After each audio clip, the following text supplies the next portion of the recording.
¿Cuál fue el tema central que vimos en Daniel 2? ¿Quién quiere decirme? Esto va a ser una clase, no va a ser una predicación, es una clase del estudio de la Biblia. ¿Quién recuerda el tema central de Daniel 2, hermana? Dios tiene el control de todas las cosas. Ese es el tema central, no solo de Daniel 2, sino de todo el libro de Daniel y de todas las profecías. Y escuchen bien, aunque parezca que el mal por mucho tiempo triunfa, ultimadamente el que va a ganar en la gran controversia es ¿quién? Es Dios. A pesar de que el mal parece estar ganando la ascendencia, el que realmente va a ganar al fin es Dios.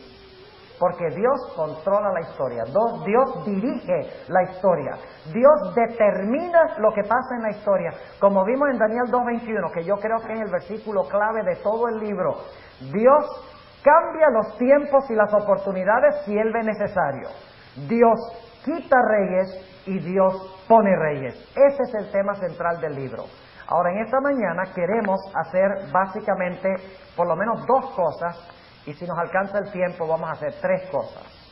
En primer lugar, ustedes recuerdan que ayer les hablé del hierro y el barro, y no logramos terminar esa parte. Dijimos que el barro representa la iglesia y el hierro representa la política o el Estado. En esta mañana yo quisiera comprobarles eso bíblicamente y también del espíritu de profecía. Es lo primero que queremos hacer y vamos a tomar tal vez unos 15 minutos para eso. En segundo lugar, lo que queremos hacer es ilustrar el tema central de Daniel en todo el libro. Ayer lo hicimos en Daniel 2 y un poquito en Daniel 1, pero lo que queremos hacer es ir capítulo por capítulo en el libro de Daniel y vamos a ilustrar el tema central de que Dios está en control y lo que Dios decide, eso es lo que sucede. Y que por lo tanto yo debo aliarme con Dios y debo poner mi vida en el control de Dios. Ese es el punto de lo que estamos estudiando. Las profecías no es algo que le pasa a un conglomerado de gente, no. Las profecías me afectan a mí personalmente. Yo debo colocar mi vida bajo el control de Dios. Ese es el punto central. Hablemos en primer lugar de los pies de la imagen. Ustedes recuerdan que ayer mencioné que los metales se van, ¿qué? Deteriorando o degenerando. Oro, plata, bronce, hierro y barro.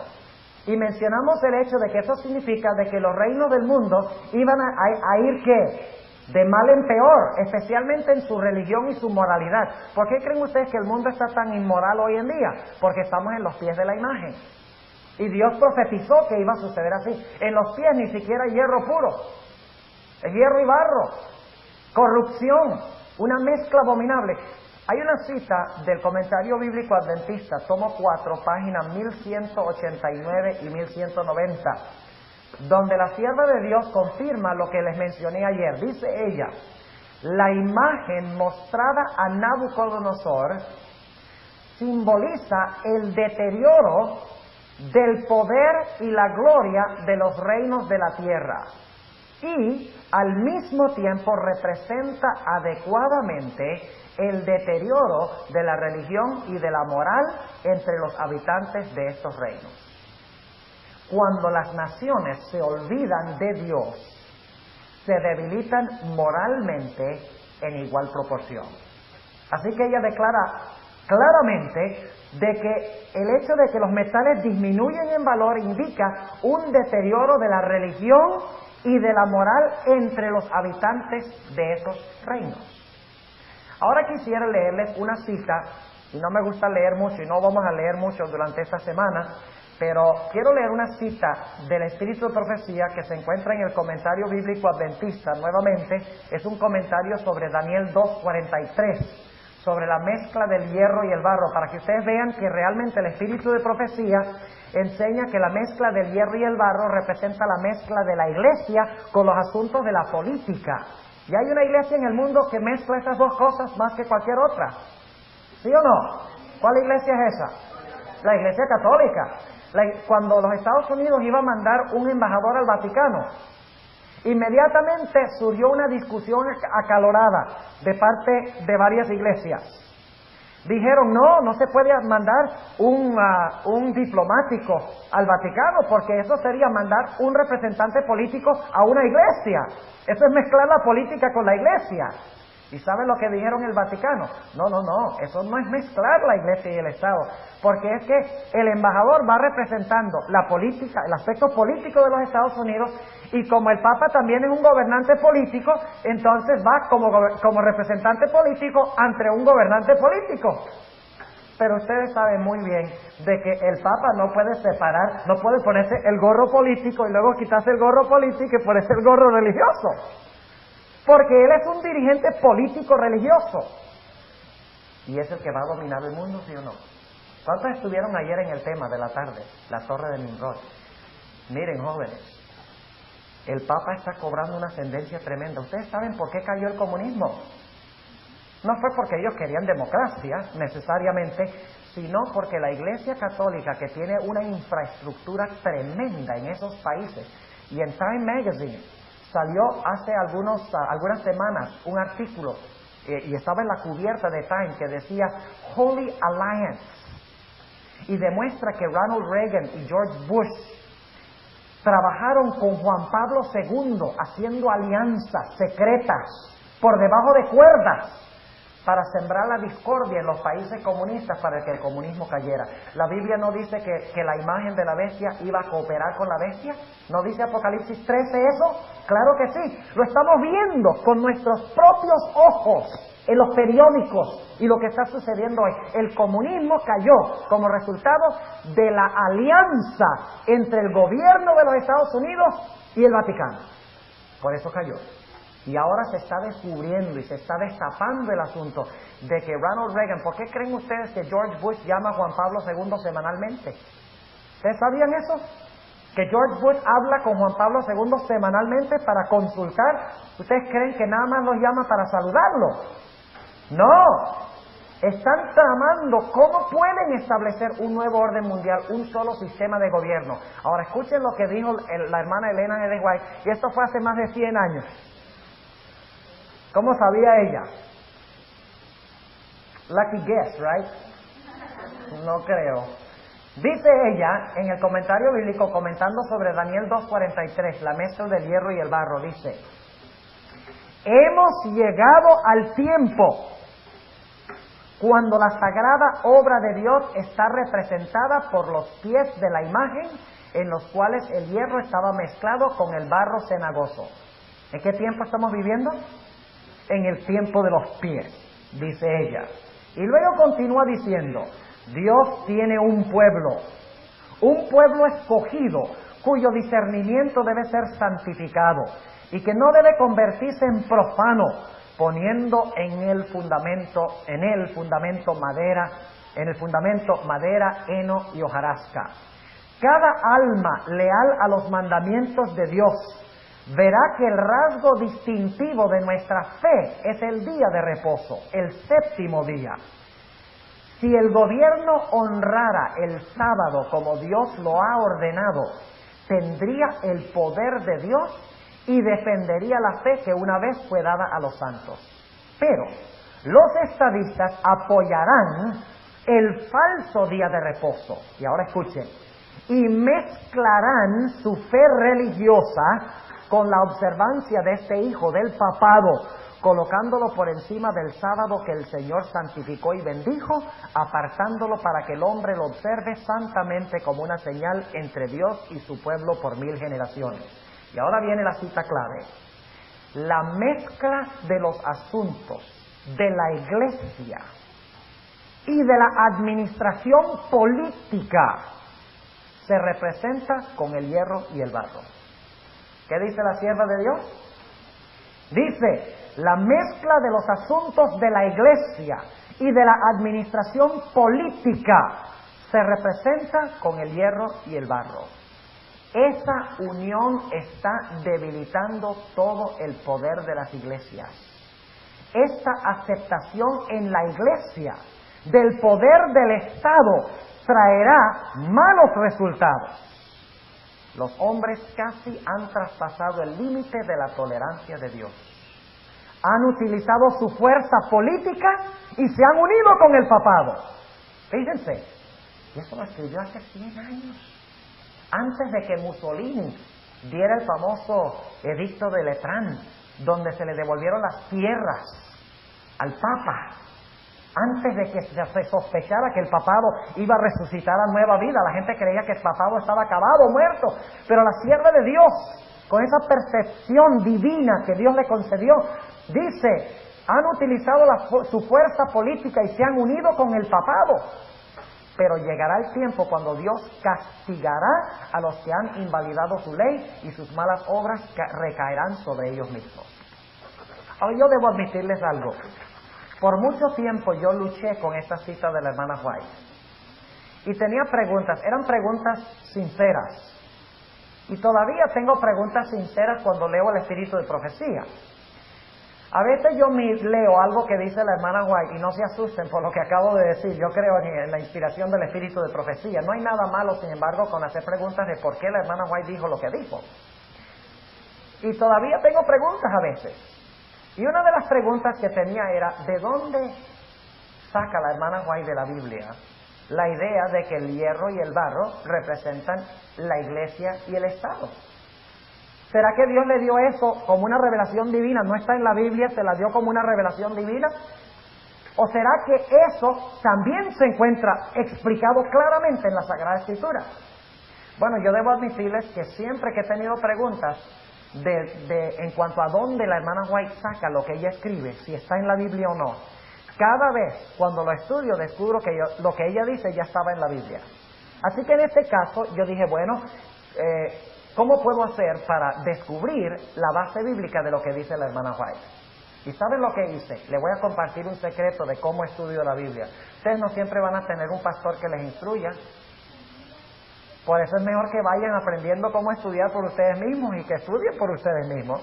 Les voy a compartir un secreto de estudio tremendo. Deben conseguirse una concordancia bíblica. ¿Saben lo que es una concordancia? Una concordancia es un libro donde se encuentran todas las palabras de la Sagrada Escritura y se encuentran clasificadas en orden alfabético. Por ejemplo, ustedes quieren saber lo que representa en la Biblia el sábado, lo que es el sábado. Van a una concordancia y buscan en orden alfabético la palabra sábado, como en un diccionario. Y van a encontrar allí todas las veces que la Biblia usa la palabra sábado. No en orden ya no en orden alfabético, sino desde la primera aparición en la Biblia hasta la última. ¿Ustedes creen que van a saber más en cuanto al sábado si ustedes buscan cada versículo de la Biblia que menciona el sábado? ¿Creen que van a saber más del sábado? Claro que sí. Ahora yo les pregunto, ¿cómo podemos saber lo que representa el barro? A base de lo que acabo de decir. ¿Cómo podemos saber qué es el barro? Buscar la palabra, ¿dónde? En la concordancia. Y luego de la concordancia vamos a la Biblia y buscamos cada referencia a la palabra barro. Facilito. Estudiar la Biblia no es difícil. Si tienen una concordancia y comparan un versículo con otro versículo, y eso lo vamos a hacer esta semana, vez tras vez, jóvenes. Y quiero animarles, los que no trajeron Biblia, traigan su Biblia, porque el estudio va a tener mucho más significado si traen su Biblia. Porque Dios no quiere que ustedes acepten lo que yo digo. Dios quiere que ustedes acepten lo que ustedes mismos ven en la Sagrada Escritura. Tienen que estudiar por ustedes mismos. Traigan la Biblia, subrayenlas. Tengo algunos materiales aquí que van a poder recoger a la salida. Y espero que vuelvan a traerlos a cada reunión porque el número es limitado. Pero estudien su Biblia por ustedes mismos. No dependan del pastor. No estoy diciendo que no deben escuchar al pastor.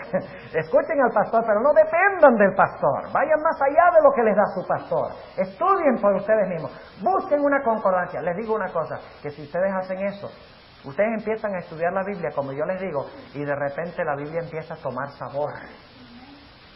Si ustedes empiezan a leer la Biblia desde Génesis hasta Apocalipsis, no tiene el mismo sabor que yendo a un versículo y diciendo, yo quiero saber el significado de este versículo, y empiezan a buscar las palabras claves. Eso fue lo que hice con Daniel 11. ¿Saben ustedes? Me eché 2 semanas, 7 horas al día, para estudiar cada una de las palabras de Daniel 11. Cada una, en su marco bíblico total. Y yo les digo que cuando hice eso, ya no necesito a Uriah Smith. Ya no necesito otro libro que escribió otro, ya no. Porque yo mismo fui a la Biblia y lo estudié. Y eso lo hice antes de buscar los conceptos en otros libros. Sí había leído libros sobre Daniel 11 antes.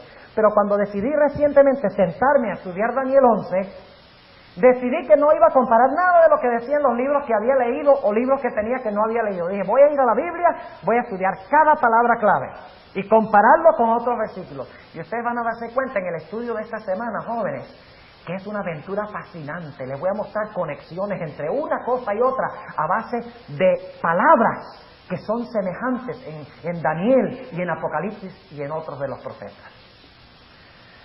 Ahora, vamos a estudiar brevemente este asunto del barro. Yo creo que el hierro no hay ningún problema. Sabemos que el hierro representa un poder político, ¿verdad? Porque cada uno de los metales anteriores, ¿qué representa el oro? El reino de Babilonia. ¿Qué representa la plata? El reino de Medo-Persia. ¿Qué representa el bronce? El reino de Grecia. ¿Qué representa las piernas de hierro? El reino de Roma. Ah, pero los pies tienen hierro, que significa que en los pies habrá una continuación del poder de ¿qué? Ajá, escuchen bien. En los pies habrá una continuación del poder de Roma. ¿Cuál será el último poder que dominará el mundo según la Biblia? ¿Roma qué? Papal. Ahora escuchen bien, por eso es que en los pies no solamente hay hierro. El hierro se usa en los pies para indicar de que el poder que va a seguir dominando el mundo es Roma. Hasta los últimos días. Pero se quiere indicar de que ese reino es distinto que los anteriores. Porque no es un reino solo político, no es solo un metal, sino que es un reino que es una mezcla de político con otra cosa. ¿Cuántos entienden lo que estamos diciendo? Ahora, yo sé que ustedes han oído de que la mezcla de hierro y el barro significa que las naciones de Europa no se iban a unir, y yo no voy a disputar eso. Sí tiene una aplicación a eso, pero hay algo mucho más profundo ahí en los pies de la imagen que meramente el hecho de que no se iban a unir los reinos de Europa, los 10 reinos de Europa. Hoy en día se están uniendo, ¿y qué tal si se unen políticamente? ¡Ay! Entonces la profecía estaba equivocada porque dijo que no se iba a unir. No, los que estábamos equivocados éramos nosotros. Porque lo que la Biblia dice que no se unirán, significa que no se unirán ante la perspectiva de ¿quién? De Dios. ¿Recuerdan lo que mencionamos ayer? ¿Va a haber unión de los reyes de la tierra según Apocalipsis 17 bajo el liderazgo del papado, sí o no? ¿Se van a unir todos los reinos del mundo con el papado? Claro que sí. Entonces está equivocado Daniel 2. No. Lo que pasa es que en Daniel 2 enfatiza de que ante la vista de Dios no se van a unir, aunque ante la vista de ellos sí se van a unir. Humanamente, aparentemente se unieron, pero como unen dos cosas que Dios no ha unido, entonces es una unión que ilegítima. Y Apocalipsis explica la mezcla entre la política y la religión y lo llama fornicación. Es lo mismo que el hierro y el barro. Fornicación. Porque la iglesia, la mujer de Cristo, debe estar casada con Cristo. Él es el esposo de la iglesia. Pero cuando la iglesia, en vez de lograr que Cristo convierta las almas a través de la palabra, que es un reflejo de Cristo, y empieza a usar el gobierno para lograr sus propósitos, ya la iglesia adulteró.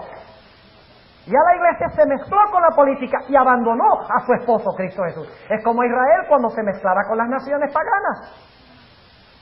¿Entienden lo que estamos diciendo? Ahora vamos a Daniel 2 nuevamente. Vamos a Daniel el capítulo 2 y vamos a estudiar este asunto del hierro y el barro. El versículo clave es el versículo 41. Y lo que viste de los pies y los dedos, en parte de barro cocido de alfarero y en parte de hierro, el reino será dividido. Mas habrá en él algo de la fortaleza del hierro que representa el poder político, según que viste el hierro mezclado con el tiesto de barro. Ahora paremos allí un momentico. ¿Qué clase de barro es este barro? Es barro cocido, sí, pero hay una palabrita clave que se usa una sola vez en Daniel 2. Y lo acabamos de leer en el versículo 41. Léanlo otra vez. Vamos a leer con cuidado la Biblia. Esta es una clase. Alfarero. Esa es la palabra clave. ¿Qué clase de barro es? No es esta clase de barro donde ustedes salen afuera y llovió y se embarraron los pies. No es esta clase de barro. Es una clase de barro que se usa para hacer ¿qué cosa? Vasijas. Barro de alfarero. ¿Para qué usa el alfarero el barro? Para formar vasijas, ¿verdad? Ahora, eso es un detalle importante y es otro principio. ¿Cómo debemos leer la Biblia? Con cuidado, estudiando cada palabra. ¿Ven? Yo estoy dispuesto de apostarles. No, mejor no apuesto porque de pronto pierdo. Pero yo estoy dispuesto de creer en mi mente de que el concepto que ustedes tienen de Daniel 2 es el que ustedes han escuchado tradicionalmente en conferencias. ¿Cuántos aquí han tomado el tiempo de sentarse y realmente estudiar cada palabra de Daniel 2? Especialmente, ¿cuántos habían notado la clase de barro que se usaba en Daniel 2? ¿Ven? Es muy importante notar el significado de palabras y no ir por lo que siempre se ha dicho. Nuestra interpretación de Daniel 2 es correcta, la que siempre se ha dado, pero hay más de lo que hemos visto, porque no estudiamos las palabras individuales. Ahora, es hierro, es barro de alfarero. Esa palabra hay que buscarla en la concordancia también, la palabra alfarero, porque el alfarero usa el barro para formar ¿qué? Muñecos y vasijas, etc. Ahora, vamos a buscar Génesis 2:7. Y vamos a ver la primera vez que el alfarero usó el barro.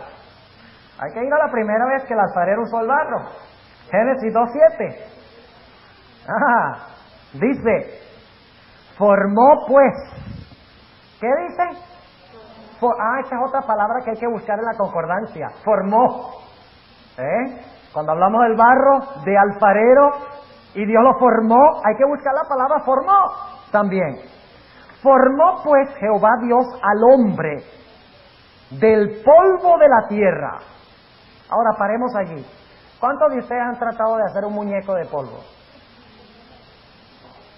Supongamos que ustedes toman una bolsa de polvo y tratan de formar a un muñeco. ¿Pueden hacerlo? ¿Por qué? Porque el polvo no se queda pegado. En Génesis 2:7, el polvo que Dios tomó, en realidad lo convirtió en lodo.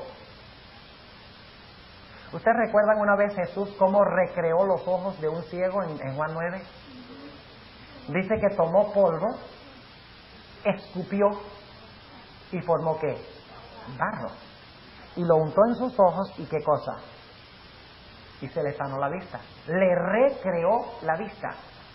Pero no solamente tenemos que depender de Juan 9 para saber de que no era polvo en el sentido tradicional de que uno es el polvito, esa clase de polvo con el cual Dios hizo al hombre, porque dice que Dios formó al hombre y con polvo uno no puede formar nada. Hay versículos que dice que el hombre está hecho de lodo. Vamos a leer esos versículos.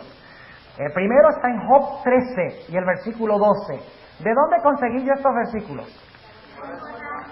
De la concordancia. No crean ustedes que yo tengo una sabiduría súper especial. Dice, ay, el pastor sí sabe. No, es la Biblia la que sabe. La concordancia es la que sabe. Yo solamente descubro lo que está ahí. Lo que Dios ya colocó en la Biblia. Pero tenemos que buscarlo. Jesús no dijo leer las Escrituras. Jesús no dijo leer someramente las Escrituras. O mirar las Escrituras. ¿Qué dijo Jesús? Escudriñar las Escrituras. Y escudriñar significa investigar, cavar debajo de la superficie. Job 13 y el versículo 12 dice, Job, ¿qué dije yo? Job 13 y el versículo 12, muy bien. Vuestras memorias serán comparadas a la ceniza y vuestros cuerpos como cuerpos ¿de qué? De lodo. Muy bien. ¿De qué están hechos nuestros cuerpos? De lodo. Muy bien. Vamos a leer también Job 33:6. Job 33 y el versículo 6. Job 33:6. Dice aquí Job lo siguiente: heme aquí a mí en lugar de Dios, conforme a tu dicho. De lodo soy yo también formado. Ah, ahí está la otra palabra clave, Flor. Formó Dios al hombre del polvo. Aquí dice que soy formado ¿de qué? De lodo. Un texto más, y podríamos leer muchos más, pero no lo vamos a hacer. Vamos a leer Isaías 64, 18. Isaías 64 y el versículo 18. Y este versículo es muy clave, muy clave. Isaías 64 y el versículo 8. Porque aquí hay otra expresión adicional. ¿Con qué formó Dios al hombre del lodo? ¿Con qué? ¿Qué usa el alfarero para formar? Sus manos. Noten lo que dice aquí en Isaías 64, 8. Ahora pues, Jehová, tú eres nuestro Padre. Nosotros, ¿qué cosa? Barro o lodo. Es la misma palabra de Daniel 2. Lodo. Y tú el que nos formaste. Así que obra de tus manos todos nosotros. Fíjense. Entonces, resumiendo, Dios nos hizo de barro y trabajó como un ¿qué? Como un alfarero. Es decir, el cuerpo del hombre es el que está hecho ¿de qué? De barro de alfarero. ¿Y el alfarero es quién? Dios. Pero ahora fíjense algo muy importante. En Génesis 2:7 dice que después que Dios formó al hombre del lodo de la tierra con sus propias manos como el alfarero, dice que el hombre todavía no tenía ¿qué? Vida. Era necesario, ¿qué cosa? Otro elemento. ¿Qué elemento era? Génesis 2 y el versículo 7. Muy importante lo que estamos estudiando ahora. Génesis 2 y el versículo 7. Formó pues Jehová Dios al hombre del polvo de la tierra, es decir, del lodo, como el alfarero, y alentó en su nariz soplo de vida, o como dicen algunas versiones, espíritu de vida. ¿Tienen alguna versión que dice espíritu de vida? En inglés hay varias versiones que dicen the spirit of life.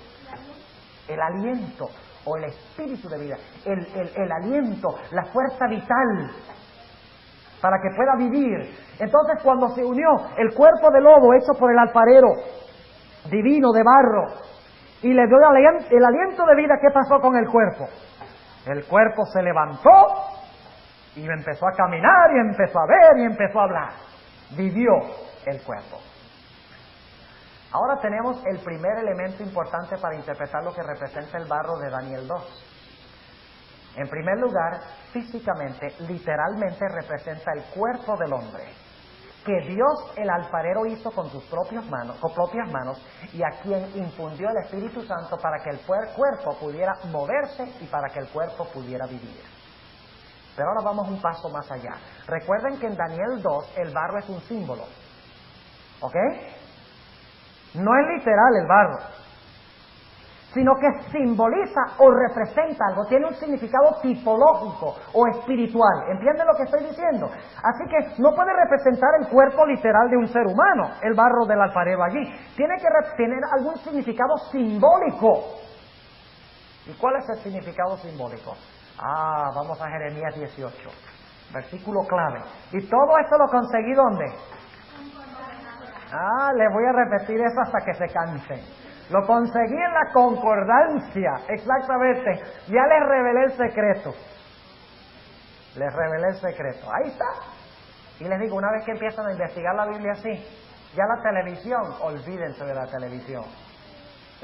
Qué interesante va a ser si están haciendo un trabajo de detective. En la Biblia es un trabajo como detective, buscando aquí evidencia y allá evidencia y juntando toda la evidencia para saber la voluntad de Dios. Jeremías 18, versículo 1. La palabra que fue a Jeremías de Jehová diciendo: levántate y vete a casa ¿de quién? Del alfarero, y allí te haré oír mis palabras. Y descendí a casa del alfarero, dice Jeremías, y he aquí que él hacía obras sobre la rueda, y el vaso que él hacía de barro se quebró en la mano del alfarero. Ahora, ¿qué representa eso de que el vaso que él hizo de barro de alfarero se quebró? Dentro de un momento le voy a decir qué representa, y lo dice claramente el pasaje. Sigue diciendo en el versículo 4, y el vaso que él hacía de barro se quebró en la mano del alfarero, y tornó e hizo lo que otro vaso, según que al alfarero pareció mejor hacerlo. Y ahora viene la explicación. Entonces fue a mí palabra de Jehová diciendo, ustedes saben que Israel fue a cautiverio, ¿verdad? Dios formó a Israel. Y pueden leer eso en Isaías 44. Varias veces se usa la palabra Dios. Dios dice, yo soy tu formador. Yo soy el que te hice. O sea, está usando lenguaje de alfarero en Isaías 44. Y luego encontramos aquí que después que Dios hizo a la nación de Israel, Israel fue llevado ¿a dónde? Cautivo a Babilonia. O sea que el vaso fue roto o quebrado. ¿Y qué pasó después del cautiverio? Dios volvió a reunir ¿a quién? A Israel. Y lo formó una nueva nación. Los volvió a su tierra, a su ciudad. Reconstruyeron el templo, reconstruyeron los muros y la ciudad. Eso es lo que representa hacer el vaso o la vasija del alfarero de nuevo. Noten cómo dice el versículo 5. Entonces fue a mí palabra de Jehová diciendo, no podré yo hacer de vosotros como este alfarero o casa de Israel, dice Jehová. O sea que lo que hacía el alfarero representaba ¿qué cosa? La nación de Israel, según dice aquí. No puedo hacer yo como hizo el alfarero con la vasija de barro que formó, que se rompió y lo volvió a formar. No puedo yo hacer lo mismo con ustedes. Está comparando a Israel con el barro, el pueblo escogido de Dios con el barro. Y luego dice, he aquí que como el barro en la mano del alfarero, así sois vosotros en mi mano, oh casa de Israel. Es decir, que el barro del alfarero aquí representa a la nación ¿de qué? De Israel, la iglesia escogida de Dios en el Antiguo Testamento. ¿Entienden lo que estamos diciendo? Ahora, hay un pasaje que hay que vincular con este. Y es el famoso pasaje de los huesos secos de Ezequiel 37. ¿Conocen ese pasaje? Ezequiel ve este valle, y el valle está lleno ¿de qué? De huesos secos. ¿Qué representan esos huesos secos? El cautiverio de Israel en Babilonia. Y lo vamos a leer dentro de un momento. Representan la casa de Israel. Lo mismo que el quebrar escuchen bien, lo mismo que el quebrar del vaso del alfarero aquí, son los huesos secos en el valle. Fueron llevados cautivos, desterrados. Prácticamente murieron como nación allá en Babilonia. Pero luego, ¿qué le dijo Dios a Ezequiel? Le dijo a Ezequiel, profetiza. Y Ezequiel profetizó, ¿y qué pasó con esos huesos secos? Con ese cuerpo seco que estaba allí tirado en el valle. Dice que se vincularon todos los huesos. Y sobre los huesos llegó a haber ¿qué? Carne. Y sobre la carne nervios. Y sobre los nervios piel. Y Dios formó ¿qué cosa? Nuevamente el cuerpo. Pero después de formar el cuerpo estaba sin vida. ¿Ven la comparación con Génesis 2.7? Solo que en Génesis 2.7 es con nosotros físicamente, pero en Ezequiel 37 ya lo que hizo Dios con un individuo lo hace con una nación, que es su iglesia escogida. ¿Entienden lo que estamos diciendo? O sea que la creación física de Adán, la creación de su cuerpo, por las manos de Dios como el alfarero, a quien le infundió el espíritu de vida, es lo mismo que decir la nación de Israel, que es el cuerpo de Cristo en el Antiguo Testamento, la iglesia de Cristo, que Dios después del cautiverio la vuelve a crear, la vuelve a reunir, vuelve a formar el cuerpo, y después de formar a su pueblo Israel, ¿qué le derrama? Su espíritu. ¿Acaso no dice en Jeremías, vienen los días después de estos cuando derramaré mi espíritu sobre toda carne? Y eso fue después del cautiverio. Ahora fíjense, entonces, literalmente Dios, el alfarero, tomó barro literal y formó con sus propias manos literalmente el cuerpo literal del hombre, le dio el aliento literal para que pudiera respirar. Pero recuerden que en Daniel 2 estamos hablando de símbolos, no de lo literal. Encontramos que Israel, Dios también tomó una nación desde los días de Abraham y la formó con su propio cuidado, con sus propias manos. Después de formar a Israel como barro, ¿verdad? ¿Recuerdan Jeremías 18 y el versículo 6? Después que Dios tomó barro simbólico y formó a su cuerpo en el Antiguo Testamento, su cuerpo espiritual en el Antiguo Testamento, Israel, ¿qué hizo Dios? Le infundió ya no aliento literal, sino que le infundió ¿qué cosa? El Espíritu de vida, el Espíritu Santo. Y por lo tanto ahora el cuerpo ¿qué? Se movió. Ahora vamos brevemente al Nuevo Testamento. ¿Qué es el cuerpo de Cristo en el Nuevo Testamento? Ustedes saben, hay varios textos en el Nuevo Testamento que dicen que el cuerpo de Cristo es ¿qué? La iglesia. ¿Y quién formó la iglesia? ¿Quién fue el que formó la iglesia con sus propias manos? Jesús dijo, he aquí, tú eres Pedro, pero sobre esta piedra edificaré ¿qué? Mi iglesia, dice Jesús. ¿Quién escogió a los 12, que son los fundamentos de la iglesia? ¿Quién derramó el Espíritu Santo que convirtió a miles para unirse a la iglesia? Jesús. Con sus propias manos Jesús formó a la iglesia, como formó a Israel. De barro espiritual, ya no literal. Ahora, antes del día del Pentecostés, ¿cómo estaba el cuerpo de Cristo? Antes de que estuvieran unánimes.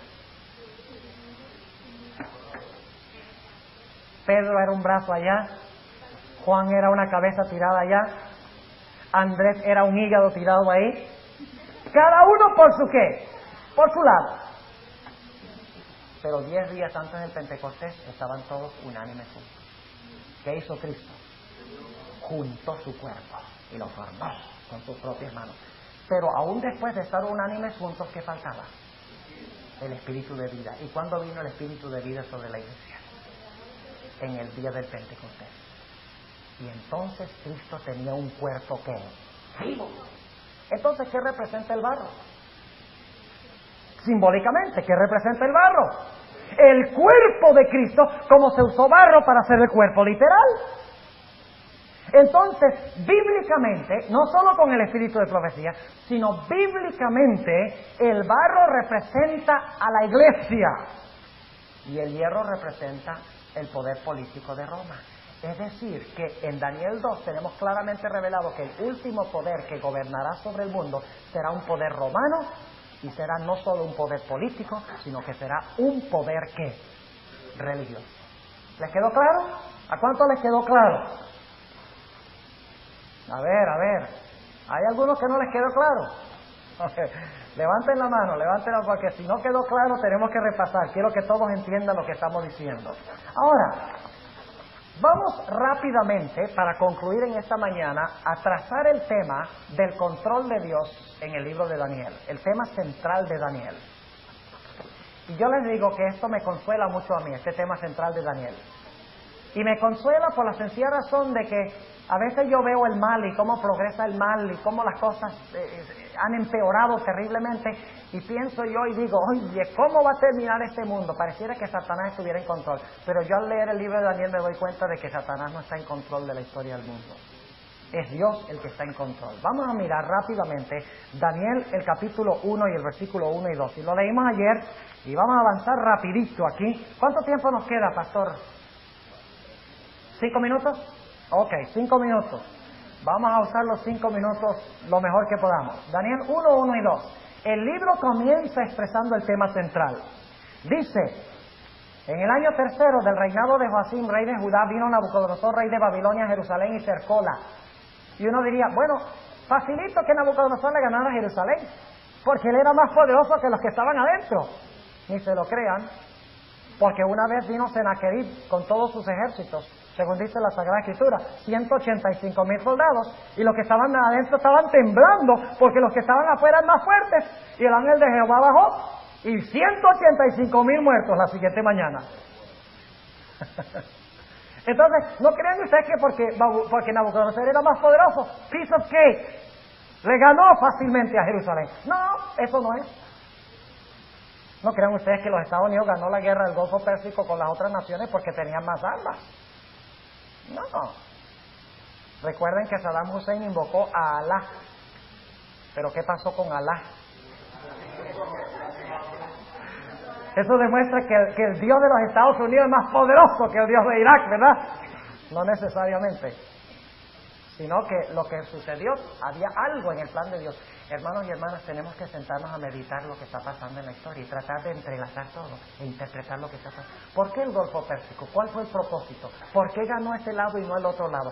¿Qué repercusiones a largo plazo vienen como resultado? Tenemos que sentarnos y meditar sobre la historia. Estamos involucrados tanto en el ajetreo y en el apuro de la vida que no nos sentamos sencillamente a pensar por qué está pasando lo que está pasando y cómo se entrelaza un evento con el otro. Tenemos que sentarnos y tomar tiempo para meditar y pensar.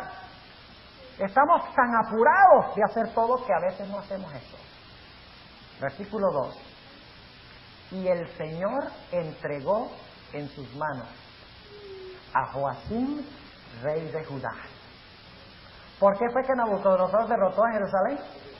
Porque Dios entregó en sus manos a Joacim. Ahora vamos rápidamente al capítulo, y podríamos decir mucho. Podríamos hablar 40 minutos del capítulo 1 y el control de Dios. Pero no tenemos tiempo de hacerlo, solo podemos dar pequeñas indicaciones. En Daniel 2, ¿sabía Dios lo que Nabucodonosor estaba pensando cuando se acostó? ¿Sí? Y por lo tanto, ¿qué le dio? Dios, tú estás pensando en el futuro, aquí tienes un sueño. Y le da el sueño. Y luego Dios hace que cuando se despierte se le olvide el sueño. Con el propósito de que vengan los magos para que los pueda desenmascarar. Y Satanás piensa que trayendo los magos y no pudiendo interpretar el sueño, que entonces a Daniel lo van a matar con los magos. Y lo que sucede es lo contrario, porque cuando viene Daniel, en vez de matarlo con los magos, es traído a la prominencia en el reino. Fíjense cómo Dios está obrando en la historia. Satanás juega y Dios contrajuega. El juego de chess de ayer, ¿verdad? Satanás juega y Dios dice, me toca a mí. Y luego Satanás, bueno, me toca a mí. Y Dios, me toca a mí. Pero el que gana finalmente es Dios, aunque aparentemente a veces parece que el diablo está ganando. Pero el mensaje de Daniel es que aunque el mal parezca triunfar, el mal no triunfará, triunfará el bien. Y por eso, jóvenes, ustedes deben aliarse con Dios. Y deben pararse firmemente por Dios, como Daniel.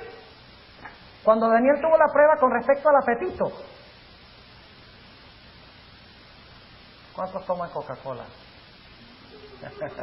No levanten la mano.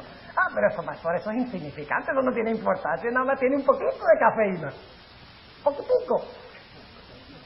El vestido está un poquito corto.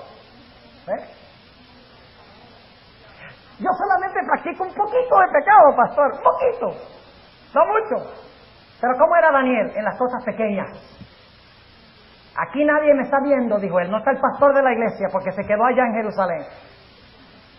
Porque ese fue el primer cautiverio, y en el primer cautiverio solo fueron llevados algunos. Mis padres no están aquí, nadie me está viendo. Así que el rey de buena voluntad me ha colocado la comida en la mesa, no lo vamos a ofender. Eso fue como pensó Daniel. Daniel era un joven de principios y se paraba en favor del bien aunque se desplomaran los cielos. Así que lo que Satanás quería hacer para destruir a Daniel, trae a Daniel a la prominencia en el reino. Y por primera vez Nabucodonosor se da cuenta que tiene un joven extraordinario en el reino. Y 3 amigos, porque Daniel fue y le dijo a los amigos, por favor oren conmigo. Y indudablemente Daniel le dijo, tengo 3 compañeros que también oraron. Y por eso Dios nos ha revelado el sueño. Ahora, Dios revela el futuro, ¿verdad? Hasta el fin del mundo. ¿Ustedes creen que Dios está en control de la historia si Él puede indicar en el más pequeño detalle qué va a pasar hasta el fin del mundo? ¿Ustedes creen que Dios está en control? ¿Puede Dios perder el juego si ya sabe cómo va a terminar el juego? No. Es como ustedes saber las jugadas de otro en un partido de ajedrez. Si ya saben cómo todas las jugadas que va a hacer, ustedes no pueden perder. Al menos que se duerman, y Dios no duerme.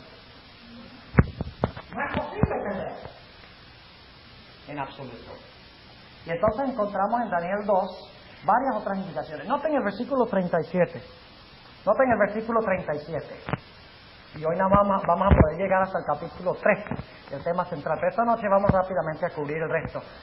Dice en el capítulo 2 y el versículo 37 lo siguiente. Escuchen bien.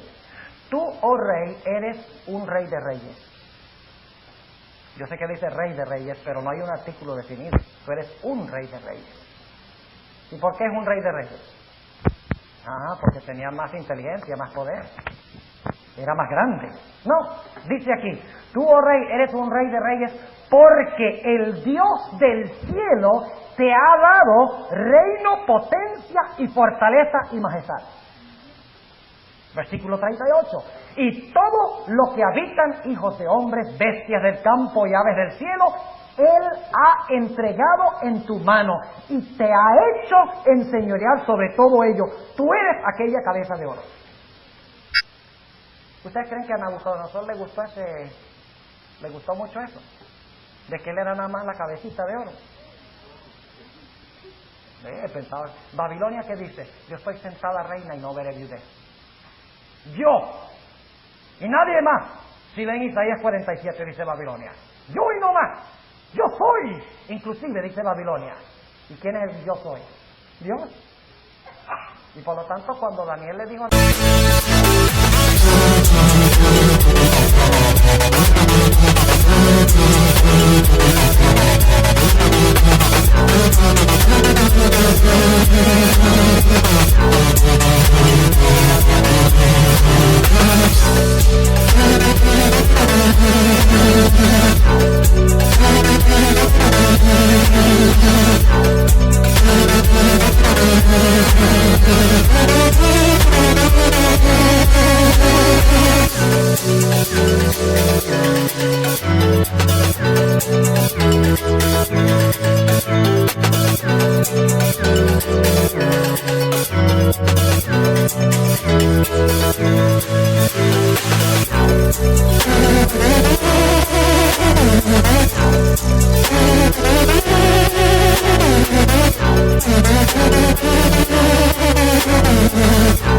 Nabucodonosor que iban a levantarse otros reinos, después él dijo, no, esto no funciona así, esto no va a funcionar, yo voy a interrumpir el plan de Dios en la historia y le voy a demostrar que el que está en control de la historia soy yo. Voy a cambiar la historia. Pero ¿quién es el único que cambia los tiempos y las razones? Dios. Así que Nabucodonosor levanta una estatua toda de oro. No es coincidencia. Todita de oro. ¿Qué está diciendo? No, mi reino no será solo la cabeza. Mi reino será un imperio mundial que cubra toda la historia. Y no va a haber otro reino, sino el mío. Y hay del que se atreva a cuestionar mi perspectiva de la historia. Lo que hay en Daniel 13 es mucho más jóvenes que meramente que no quisieron adorar la imagen, no. Lo que los jóvenes rehusaron hacer fue no adorar la imagen, pero también estaban rehusando reconocer la perspectiva que tenía Nabucodonosor de la historia. Estaban rehusando reconocer el control que él tenía sobre los eventos históricos. Estaban diciendo, Dios controla la historia, no tú. Tú eres la cabeza de oro y al levantar esta imagen toda de oro, tú estás tratando de decir que tú controlas la historia. No, el que controla la historia es Dios. Y por lo tanto, lo único que está entre Nabucodonosor. Vamos a tomar un momentico para ver si ponemos bien esto aquí. Lo único que está entre Nabucodonosor y dominio absoluto sobre la historia son tres jóvenes. Fíjense, hay un remanente que pone en tela de juicio la idea del nuevo orden mundial de Nabucodonosor. Y dicen, no señor, el reino pertenece a Dios y no a ti. Y Nabucodonosor le dice a los tres jóvenes, si ustedes creen eso, yo les voy a demostrar a ustedes quién es el que controla la historia. Yo les voy a demostrar que ustedes no pueden pararse en contra de mi perspectiva de la historia. Y por lo tanto son echados ¿dónde? En un horno de fuego. ¿Ahí jugó quién? En el juego. Ahí estaba jugando Satanás. Y los que estaban presentes cuando vieron a estos tres jóvenes testarudos, cuando lo tomaron los verdugos para echarlos al horno, estaban pensando que Nabucodonosor ganó. Se deshizo del último remanente que pone en tela de juicio su perspectiva de la historia. Y ahora va a ser el gobernante absoluto y completo.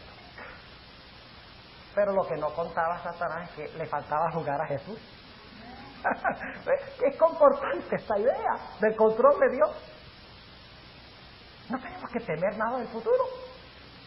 Al menos que nos olvidemos cómo Dios ha dirigido en el pasado, en las historias del pasado. Tenemos un Dios que interviene. Y dice la Sagrada Escritura que Nabucodonosor, ahora el gran rey, mira dentro del horno y en vez de ver a 3, ve a 4. Y dice que el cuarto era semejante al Hijo de Dios. Y era el Hijo de Dios, según el Espíritu de profecía. El ángel de Jehová, porque el versículo 28 dice que Dios mandó su ángel. Era el ángel de Jehová, Cristo mismo, que entró al horno de fuego. Y Nabucodonosor ahora se espanta y los manda a salir. Y dice la Sagrada Escritura que lo único que se había quemado era la soga. No se había quemado ni un cabello, así dice, ni un cabello. Es que tan completo los protegió Dios que ni siquiera la ropa...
Dice allí, cuando Dios interviene, interviene bien, jóvenes y señoritas.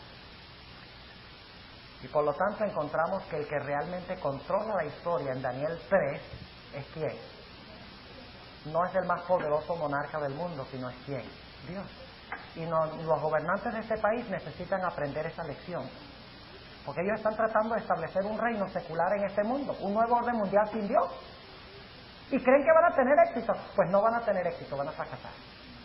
Porque Daniel 2 dice claramente que cuando ellos traten de unir el hierro y el barro, la religión y la política, con el fin de establecer un reino que cubra todo el mundo, un reino de paz y prosperidad, en ese momento vendrá la piedra del cielo y establecerá el verdadero reino que jamás será corrompido. Ahora, en esta noche vamos a estudiar el resto del libro de Daniel, el tema central, y lo vamos a encontrar vez tras vez, el mismo tema de que Satanás juega y Dios contrajuega. Y luego Satanás juega y Dios contrajuega, a través de todo el libro. Y finalmente, en Daniel el capítulo 11, Dios hace la última jugada, en Daniel 12:1. Y le pone a Satanás, checkmate, en Daniel 12:1. Cuando terminemos de estudiar Daniel 11, lo vamos a ver, cuando se levanta Miguel, aquel príncipe que está por los hijos de tu pueblo. Y en aquel tiempo tu pueblo será libertado, todos los que se hallaren escritos en el libro. Esa es la culminación del libro de Daniel.